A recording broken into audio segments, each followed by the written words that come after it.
अब हमने ये 3 कथाएं सुनी। ये 3 कथाओं में ठाकुर जी ने ब्रजवासिन को तो रक्षण करो, हमारो का करो महाराज। हमने सुन के हंसी ठिठोली कर ली, मजा आ गया, परंतु हमने अपने जीवन के लिए क्या लिया?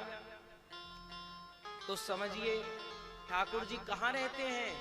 बोलिए ठाकुर जी ब्रज में रहते हैं। ब्रज का क्या अर्थ है? ब्रज का अर्थ जहां पर ठाकुर जी प्राप्त हो जाएं।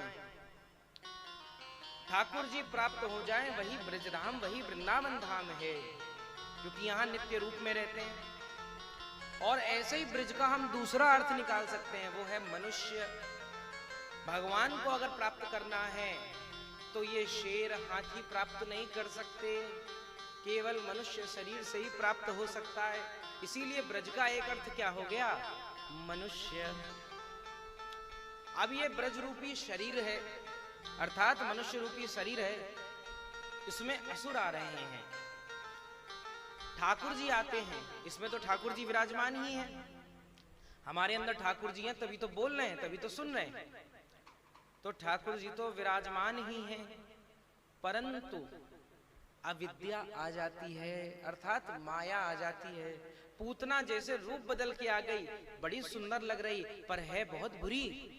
ऐसे ही भगवान की ये माया जो है, ये देखने में तो बड़ी बढ़िया लगती है।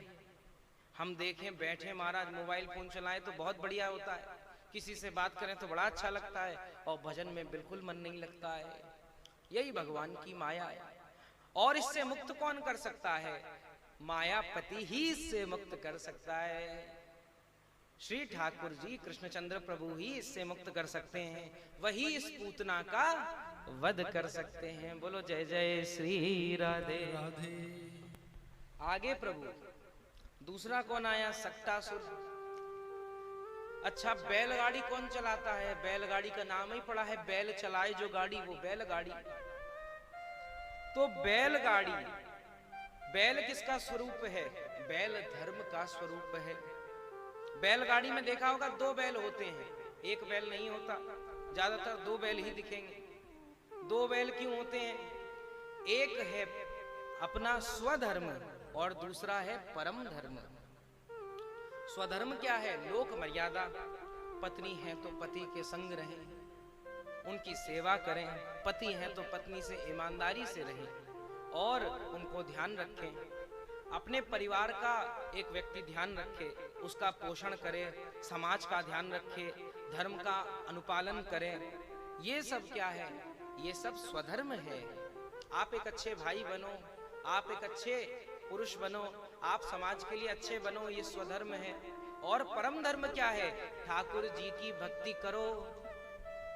सवे पुंसा परो धर्मो यथा भक्ति रधोक्षजे अहेतु क्या प्रतिहता ययात्मा सम प्रसीदति। भगवान की नित्य निरंतर भक्ति करते रहो, यही परम धर्म है। अब उस बैलगाड़ी में वो दोनों बैल नहीं है, ठाकुर जी जिसमें लेटे हैं। जब हम अपने जीवन से ये 2 धर्म निकाल देते हैं, तब सक्टासुर हमारी खोपड़ी पे बैठ जाता है और हमें दबाने लगता है, हमें मारने लगता है। हम अपने भोग विलास में खो जाते हैं और कुछ ध्यान नहीं देते, अपने आप को ही सब समझने लगते हैं। और क्या करते हैं? ठाकुर जी को बैल के गाड़ी के ऊपर बैठाना चाहिए और उनको नीचे बैठा देते हैं। अर्थात ठाकुर जी को अपने शीश पे बैठाना चाहिए, अपने हृदय में बैठाना चाहिए, हम मंदिर तक ही सीमित कर देते हैं। तो ठाकुर जी का स्मरण करने से ही इस सक्टासुर का उद्धार हुआ है। बोलो वत्सल भगवान की जय। अब अंत में आया तृणाव्रत। तो ये तृणाव्रत क्या है? दैत्यो नाम तृणाव्रतः। ये तृणाव्रत नाम का दैत्य क्या है? चक्रवात स्वरूप है। जब हम भगवान के भजन से विमुख होते हैं तो हमारे अंदर सत्व घट जाता है और क्या बढ़ जाता है? रज और तम। एक रज का अर्थ है मिट्टी और तम का मतलब अंधकार। एक रज का अर्थ है रजोगुण। हम बहुत ज्यादा उत्पात मचाने लगते हैं, तमोगुण आलसी हो जाते हैं और भगवान की भक्ति छोड़ देते हैं। यशोदा मैया को अपना पुत्र तक नहीं दिखता। ऐसे ही हमें भी इस रज और तम के अंधकार में, भोग विलास की दुनिया में ठाकुर जी नहीं दिखते। बहुत से ऐसे लोग हैं महाराज, जीवन भर कहते रहते हैं ठाकुर जी तो है ही नहीं, हैं या नहीं हमें क्या पता। ऐसे एक सज्जन थे महाराज, वो कहते हैं या नहीं हमें क्या पता, परंतु एक दिन उन्हें माला लेते हुए देख लिया। एक प्रोफेसर साहब थे तो उन्होंने पूछी, आप ये माला लेके क्यों घूम रहे हो? कहने लगे हैं या नहीं ये तो नहीं पता, परंतु अगर गलती से हैं तो फिर अगर मैं भगवान का भजन नहीं करूंगा, ये संत महात्मा तो करते रहते हैं, इनको तो भगवान खूब प्रेम करेंगे और मुझे तो कूट देंगे, इसीलिए कभी कभार टाइम मिल जाए तो एक दो माला तो मैं कर लेता, और बाकी जो संत भजन करता है उसका स्वरूप देखो आप। ऐसे ठाकुर जी ने तृणाव्रत का उद्धार करा।